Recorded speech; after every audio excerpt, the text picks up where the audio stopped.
Hey everyone, Father Lane here. Welcome to another class in our Pre-Theology Introduction to the Bible, and today we are in the middle of nowhere in southern Nevada. We're out in the desert in the Great Basin. It's appropriate because today we're going to talk about the most deserted era in Israel's history, the Babylonian exile. It just seems like an appropriate place to do this lesson, but it's an important one. This is Israel's fundamental experience. This experience of the exile, more than any other, has influenced the Old Testament and also the New Testament. The example of the exile is one that transcends both testaments. We see it in Matthew's infancy narrative, in the opening chapter of that gospel, for example. So today we're going to look at the Babylonian period, once again looking first at the historical narrative of the Bible, then we're going to look at the poetry, especially in the prophets, and then we'll look at how the Pentateuch was influenced also by this experience. Before we start delving into the biblical text, let's look at a few basic historical and geographical facts that germinate both from the biblical text as well as from non-biblical texts of the era. We begin in 612 BC, which in our last class we spoke was the end of the Assyrian Empire. It was the fall of Nineveh, lauded by the prophet Nahum. Then in 609, something important happens. King Josiah, the hero of the historical books, the hero of the Book of Kings, is suddenly killed by the Egyptian pharaoh Necho at Megiddo, and it was a great scandal to Judah. 4 years later, a new king, Nebuchadnezzar, the Babylonian king, wins the Battle of Carchemish, which you can see is at the far northern point of the Fertile Crescent on this map. That makes Babylon the new hegemon of the entire region. As you can see, Nebuchadnezzar would eventually find his way not only to Judah, but also all the way to Egypt. In 597 BC, Nebuchadnezzar would sack Jerusalem for the first time, taking a number of prominent Jews into exile, most especially the prophet Ezekiel. Ezekiel's entire prophetic ministry will happen in Babylon, in exile. And then in 586, the city is destroyed, including the temple. This is what we sometimes call the second exile. As you can see when you look at this map, you'll notice that King Nebuchadnezzar doesn't just terrorize Judah and Egypt, he also makes a trip to Tyre. And we have an ancient inscription in which he brags about his work in Lebanon and how he glorifies the chief god of Babylon, Marduk. So notice how Nebuchadnezzar here understands what he's doing. He sees himself as being given victory by Marduk. So the subtext of a lot of the books we're going to look at in the Bible here are: who's more powerful, the God of Judah or Marduk, the God of Babylon? And if Judah is exiled by Babylon, what does that say about the Lord? This is the crucial scandal of the era. The different biblical books have to explain why would the Lord, if he is in fact more powerful than the Babylonian God, how would the Lord allow this to happen? And we get different answers as we look at the historical narrative of the era. We begin in 2 Kings, where the author tells us that all of the exile, all of this trauma befell Judah because of King Manasseh, that king who reigned for 55 years in the 7th century and led Judah into all sorts of idolatry shortly before the time of Josiah. It's his fault. The chronicler, though, has a different answer. The chronicler gives a sad introduction and a sad conclusion. The first 8 chapters of 1 Chronicles are all genealogies, but 1 Chronicles 9 begins the story with Judah had been exiled to Babylon because of its treachery.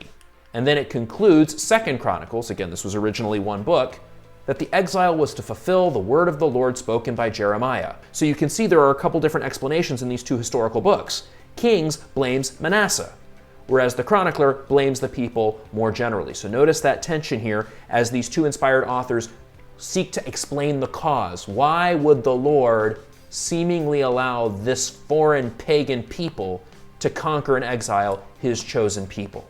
But it's not just the historical books that ask this question. It's a major theme in the prophets and poetry as well. Think of psalms like Psalm 137, by the rivers of Babylon, or Psalm 89, asking God, what did you do to the Davidic dynasty? I thought you could be trusted.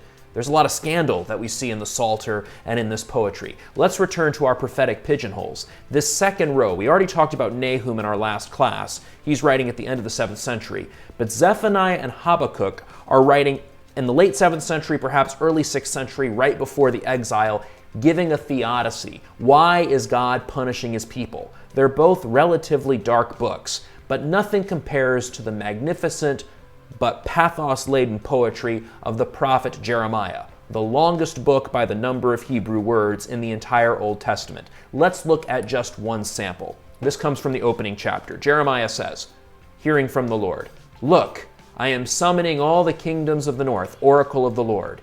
Each king shall come and set up his throne in the gateways of Jerusalem, against all its surrounding walls and against all the cities of Judah. I will pronounce my sentence against them for all their wickedness in forsaking me." And indeed, Jeremiah is going to continue using very evocative language, to say the least, in chapter 2, talking about how Judah has been like a prostitute. Judah has failed to be faithful to her husband. Judah has failed to be faithful to the Lord, and the punishment comes because of that. Ezekiel, whom I put on the next row because he's going to talk a lot more about the restoration of Israel, so we'll talk about him more in our next class.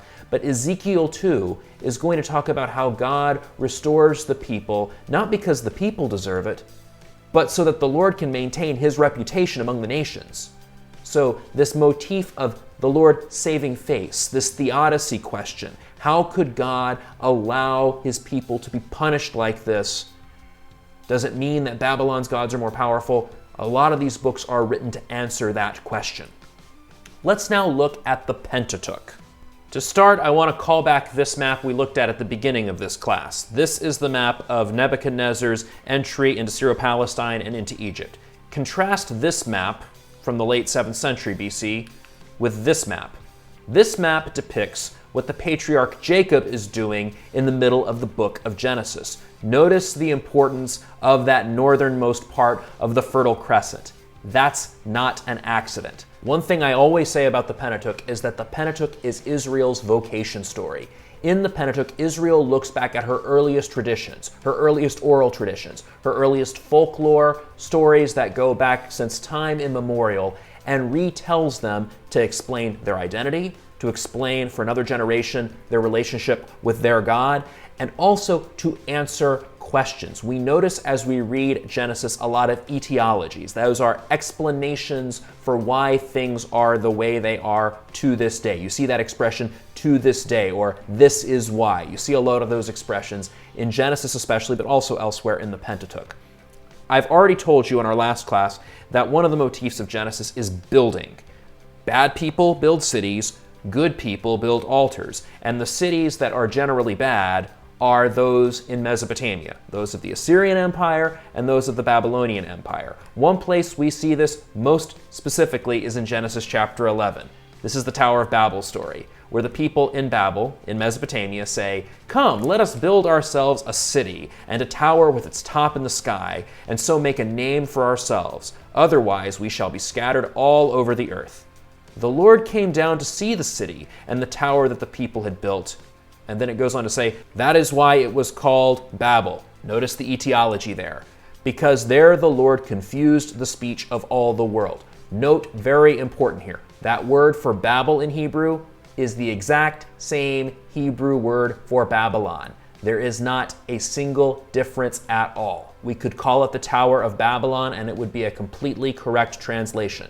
So here, notice what Israel is doing. Israel, this nomadic people, this people that would eventually be taken out into exile, the story of Genesis is going to be God favors us anyway. And Israel's taking its opportunity to shake its fist at its imperial overlords. Let's look at the other end of the Pentateuch, the 5th book. Deuteronomy is a 34-chapter book all set on the last day of Moses' life. The book of Deuteronomy is structured like an ancient Near Eastern covenant. We have a plethora of examples. For example, look at this treaty from the 7th century. Here the Assyrian king Esarhaddon imposes this treaty, imposes this vassal treaty upon the kingdoms that he's conquering. Compare this secular treaty with this sacred treaty. This is Deuteronomy, in which the Lord takes the position of the king, the suzerain, and imposes a treaty upon his vassals, the people of Israel. Guess what? The people didn't obey the commandments, and so they're getting the curses. Yet another explanation for why Israel is suffering in the exile. Fortunately for Israel, the exile would end. We'll talk about that in our next class. Until then, read well.